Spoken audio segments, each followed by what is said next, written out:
it's not because I'm a money expert. I am not. There's lots of them in the room. And so let me just clarify that. I explained it to my son because he was very confused. Why are you starting a podcast about it? I said, it's because because I have a co-host, we're going to ask the questions that normal people ask. We're going to have the experts on and ask the normal people questions. So he was like, okay, that makes sense. We wanted to make it easier to talk about and learn about money. And that's what we do on our podcast. It's not an easy topic. You know, it's one of the topics you're not supposed to talk about. You don't talk about religion or money or politics. And I think it's good to not talk about politics. I don't necessarily agree with the other two. I said I have no problem talking about religion, and it's so important to talk about money. It needs to be taught in schools because guess what? We all need it, right? We have to have it to just exist. So we wanted to make this knowledge more accessible for people. That's why our first A is making it accessible for people. And we, a few episodes in, received a message from a mom on Instagram, and it made the whole podcast worth it. It was like, okay, our work here is done. If no one else gets anything from this, she wrote us and said, I grew up with a scarcity mindset around money, and I'm raising my kids with an abundance mindset thanks to your podcast. And it's like, okay, all right, worth it right there. And we've heard from other people too. They're like, it's just like you're having conversations with your friends, which is what we wanted. I should put the door for him.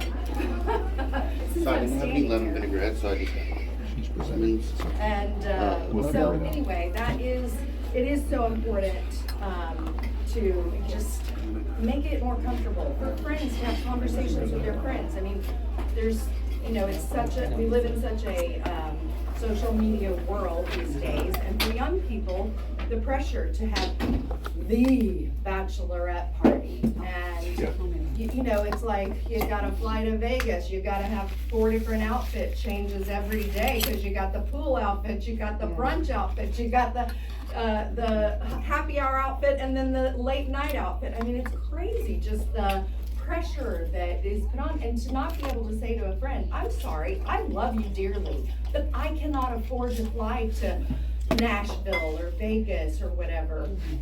It's uncomfortable. Nobody wants to have those conversations. Nobody wants to admit that they can't afford something.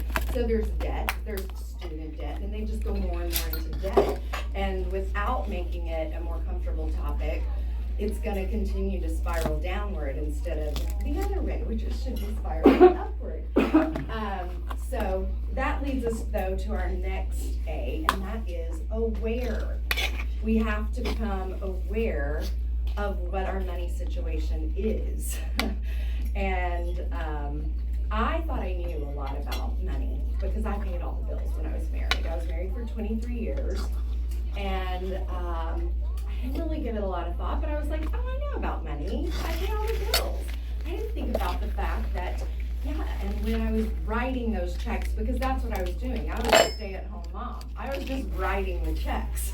And whenever there wasn't enough to cover all of it, I would just make a phone call to my ex, and the money would just magically appear. I don't know where I thought it was coming from, his year-end bonus or something, I don't know. But it did. So after the divorce, didn't have that same setup, didn't have that same arrangement, couldn't just make that phone call and it appear. So I had to learn about money. And I realized that I can't just do whatever I want to do anymore, and I can't just buy whatever I want to buy anymore. And if we don't look, we've had experts, Hillary Hendershot was one of our experts at episode 42, if you want to go back and give that a listen. And she was a financial advisor, and she spent her days advising people what to do with their millions of dollars. She was a high-end financial advisor. She was in her 20s making over 6 figures, but she was spending over 6.5. So she was in huge debt. She would come home and she wouldn't even open her bills because she knew she didn't have the money to pay them. And there's a lot of people that do that. And y'all may not be in debt, and that is great. If you're not, don't go there. Don't open that credit card. Don't overextend. But there's so many people that are, and she was one of them. And if you aren't aware, if there's so many people that don't even want to look at their bank account, they don't want to look at their bills. But if you aren't aware and you can't know where things are, if you don't have a true picture about where things are, that's the very first thing that needs to happen. And another way that to become comfortable with that is we have an expert that came on, and she's actually a money therapist, a financial therapist, and she talks about even before you look at your bank account, just take a deep breath and just sit with the thought of money and see how you feel. And if your shoulders shrink up and you're uncomfortable and all, then take a few more deep breaths before you dig into checking that bank account. And she also does a body check-in where you write down what, after you do the, you take a few deep breaths and think about money, and then you write down, okay, did I tense up? What were my, what did I do? How I feel about it. And journaling it too is just a way, I've written a letter to money. That's one of the things that, on my journey that I did to become comfortable with the whole experience of changing my thought process. And luckily, I actually do have a pretty good relationship with money. I do think I'm worthy of money, which a lot of people don't, which leads us to our next A, which is affirm and abundance. One of our other guests on the show, Kate, she has At That Debt-Free Life on Instagram, and she was an attorney, very successful, but she had over $100,000 in debt, student loans and stuff. And she just thought, they'd had it for over 10 years. She just thought she'd never be able to pay it off. But she wanted to repaint the kitchen. So in just a couple of months, she came up with $3,000, and she repainted her kitchen. And that made her stop and think. And she was like, well, if I could come up with $3,000 in a couple of months, I could pay off my debt. So just her mindset of being able to pay off that debt changed once she became aware of it. And she then believed, she said it really was the difference from believing that she would be in debt forever for the rest of her life to changing the mindset of, actually, I think I can pay off this debt. And it sounds too easy to be true, but if you don't think you can, you can't. But once she believed that she could, she said she began to look for ways to, she started selling things, she started looking around her house, so not only was she decluttering, which felt great, she was selling things on Facebook Marketplace, and she also started doing things that a lot of people have told us that they started doing since listening to her episode. And if she's shopping online, she just puts it in her shopping cart and she doesn't get it. And she can come back to it every couple of days, but if it's not there for at least a week, she tries to even go a month. Then if she really wants it, then maybe, because it's not that she doesn't have to or can't do it, it's does she really want it? Does she really need it? And if she's out, she takes a picture with her phone. She won't buy it that day. And then the same thing, after a week or 2 weeks or hopefully a month, if it's still something that she wants, then she'll allow herself to get it. So just the mindset of believing that she could pay off the debt was a big one. But also something that we find a lot of people, they don't even believe first of all, they have an issue with the word wealth. They don't feel comfortable. They don't need wealth. They don't want wealth. Well, guess what? Wealth is just money. And there's nothing bad about it. It's not horrible. But a lot of us were raised being told money doesn't grow on trees and money is the root of all evil. It's not though. It's just an exchange of value. It's just a thing that we use. And guess what? Just because I'm wealthy doesn't mean you're not, or just because you're wealthy doesn't mean she's not. There's enough for all of us. There is plenty for, I'm not taking it away from you or you, and you're not taking it away from me. There's plenty for everyone. And I was speaking to a very successful woman. Her and her husband had raised their kids to be very mindful. They had gotten themselves paid off their student debt, and when they were in their 20s, and always raised their kids with great financial values, and their kids had great jobs and were doing well. And we were talking about affirmations and how I love affirmations and how important they are, and it's hard for people to say. I have a lot of friends, I also do mindset coaching, and I have a lot of friends who can't even say, I am worthy. That feels uncomfortable to them, or I am enough. That doesn't feel good to them. But boy, and I said, but boy, you throw in, I am worthy of wealth, and they really have trouble. And she goes, oh yeah, I have trouble with that one. And I was like, what? You paid off your debt in your 20s, you raised your kids to have great jobs. They aren't, just entitled, running around thinking y'all should pay for everything. And you don't feel like you are worthy of wealth? And she was like, well, I don't need wealth. I want to have enough money to pay for everything. And I was like, but wealth means you can do for others. You can help others. You can do good in the world. And then I was speaking to someone else recently, and she was like, wealthy people are not good people. And I'm like, I know plenty of wealthy people who are good people who do so much good. They wouldn't be able to give to the causes that they give to. Are there some evil wealthy people? Yeah, there's evil poor people too. But it's also, you believe you get what you believe. So if you believe that wealthy people are evil, you're gonna look for those people and you're gonna find them. But I promise there's so many. So when getting back to her, I said, I want you to start looking in the mirror and saying, I am worthy of wealth. Get comfortable with that. And I said, write it down. She was like, I'm gonna try it. I checked in with her, and she said, I'm still working on it, but it's getting easier. I was like, all right, that's all I can ask. You would never say, I want just enough air to survive and I'm good. Or you would never say, oh, really, I don't need a lot of extra water. I don't. I'm fine with just the bare minimum. Just to cover my one bath a week or what. No, we want enough for, a shower every day, maybe 2 showers if we worked out. I mean, we don't want to limit those things. Why are we limiting our money and what we bring to ourselves? It should be a neutral thing, but there's so many emotions tied up with that.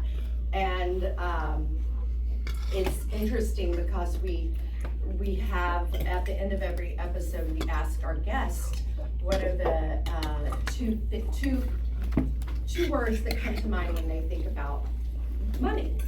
And the number one answer that they've all given is freedom. Because that's what money can do for you. It can give you freedom. And so, especially living in the USA, how's wealth bad if it gives us freedom? Because that's what the USA is all about. So definitely getting comfortable with wealth and rewiring your brain if it's got those negative pathways. Affirmations are great at doing that. So if it's something simple like the business card I gave you that says, I am abundant. Just going into life with that thought is a game changer, and it might feel really uncomfortable, or I am worthy of wealth, but practice it. If it's uncomfortable, practice it more. like the saying that for people who are so busy, they're too busy to meditate twice a day. It's the same thing. If those powerful things like I am worthy of wealth or I am abundant, if that makes you uncomfortable, say it. Make yourself say it in the morning, noon, and night. Because that's the only way to rewire our brain and to get more comfortable with it.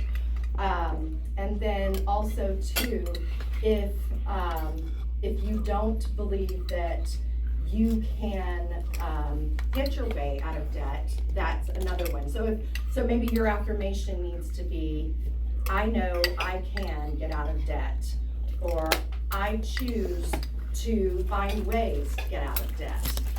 Because if sometimes I am abundant or I am worthy of wealth, that's like too strong for somebody to start out with. So then start out with, I choose to get out of debt, or I choose to become comfortable with money or wealth or whatever it is, and work on it that way.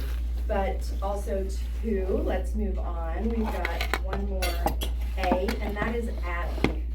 And I'm going to take the quote about trees. When is the best time to plant a tree? 20 years ago. When is the second best time? Today. Same thing with investing. When is the best time to start investing? 20 years ago. The second best time? Today. So if you didn't start 20 years ago, and investing seems scary and like it's not for you, I want to definitely shake that belief out of you too, because investing is for everyone. And investing, there's so many different ways to invest, and with our phone and technology, there's so many things that make it easier now. There's the Robinhood app, there's Ellevest, which is all for women. Ellevest, highly recommend it. You can just, I use the Robinhood app, and I'll buy a shirt. It's like I was gonna be buying a pair of tennis shoes, and I was like, oh, you know what? I think I'm gonna buy a share of Nike too while I do that. Like if I can buy a pair of shoes, I can buy a share of Nike, and it's fun. It's a great way to just kind of watch in a more personal way what the stock market's doing. It's definitely one of those things with investing. You don't want to invest money that you can't afford to lose, because there is no guarantee in investing. But it is fun to see, and it's a great way to keep a watch on what is going on. It's just like a little slice of life. You can go, oh, okay, wait, I paid $130 for my Nike share, and now it's only $110, or now it's up to $170. So it's fun to watch it, and it's not. You don't buy it with the, when it gets to 200, I'm selling it. That's not the plan. For me, at least, and for what we advise, it is a long-term investment, but it's also how you learn. It's an inexpensive way to learn about the stock market, because that was the other thing. When I was married, we invested. Again, I thought I knew about investing and stuff, but it's a big world to learn, and that's why there's so many amazing in financial advisors to help guide us and stuff. But it's a good thing to, I think, also, even if you have a financial advisor, it's great to do something easy like Robinhood or even Ellevest that you can check on a daily basis and see where your numbers are. And sometimes I'll just take a screenshot and I'll put it into a folder on my phone so that I can compare where it's gone and where it's been and stuff, because it does show you what your money can, how your money can grow, and how your money can, how you can even lose money. So it's definitely one of those things where it's not for the person who thinks, who's trying to hit a target and then they're going to sell it. It's not that kind of a game. You don't want it to be that type of situation to where you think you're going to be the next great day trader, because there's financial experts for a reason. And you, as someone who does not make it your job, it's like, that's not what you want to invest. That's not why you want to invest. But it definitely shows us, it teaches you about compound interest and that type of thing, and just how fun it can be, and how fun it can be when it does go up. And but then it's also not the end of the world if it goes down, because it's like, okay, oh well, tomorrow's another day, and leaving it in there for the long run. It is almost in that sense. That's where it's like, money isn't real, basically, even though we can hold money in our hands. It is this bigger idea than, than it's especially let's, throw in, NFTs and crypto and all that, and it's like, it gets even less real, so it's like, there are people that, have a hard time, with understanding which cryptos and NFTs. I definitely am one of those that still struggle to understand that, but because I have a money podcast, I feel like I need to. So we're working on that, and we're gonna, in our next season, we're definitely gonna have an expert on that come on. But it's, so people that like real money, like the stock market, think NFTs and crypto isn't real. Guess what? None of it's real. None of it is. So it's all just an agreement. We've all agreed that this is the value of this or that. So it's all changing every day anyway. And another one for added, especially for women, that I always want to mention is advocating for yourself for the raise, because the statistics of how men negotiate versus women negotiating, it's appalling. And we've had experts again on our show who, and I don't think I have her name written down. Oh no, I do, but it's just a matter of finding it.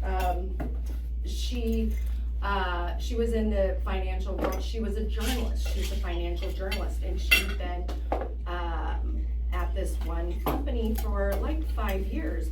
And she found out that this younger guy just had gotten hired, and he was making like $20,000 more than her, and she'd been there 5 years.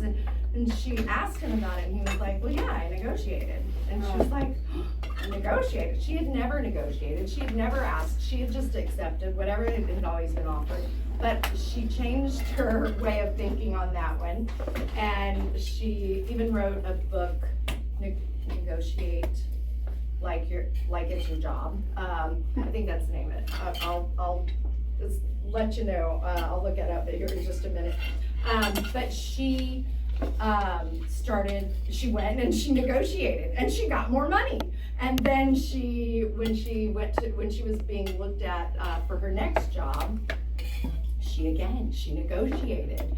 And breadwinner, think like a breadwinner. That's the name of it. Okay, think like a breadwinner. She then started thinking like the breadwinner because she was having kids, and she was like, living in New York, she couldn't afford to continue to live on what they'd been living on, and her salaries just like exploded just because of changing her mindset and the way that she looked at it. So that is the last one that I just wanted to mention for added. And then just like anything, the more you try and have a conversation with your friends, your family, even if it is a little uncomfortable, I encourage you to do it. Your kids, your grandkids, trying to make it a little easier for everyone will also make it easier for you. I mean, it's definitely one of those things, because my friends know that I have a money podcast. We've had more conversations about it because it opens the door for me to have a conversation with them. And I encourage all of you to also do the same. And I thank you so much for coming. And if you have any money questions or anything, I might not be able to answer them, but I can probably point you to the episode that can. So, and definitely, I would love for you to check out the Money Made Easy podcast. And then if you just feel like you're needing a little bit more joy or peace in your life, then I would encourage you to reach out. I'd love to do like a 30-minute assessment call to see if you think it might be a good fit for us to work together as far as mindset coaching. I would love to help you with that. And if you need anything written really pretty, give me a call. So, and if you go to tetiastroud.com, I think that's on the bottom of the, oh no, we put our website, I put the money website on it, but my name's up at the top. And just tetiastroud.com, it'll take you to all of the above, the mindset coaching, the money podcast, the calligraphy.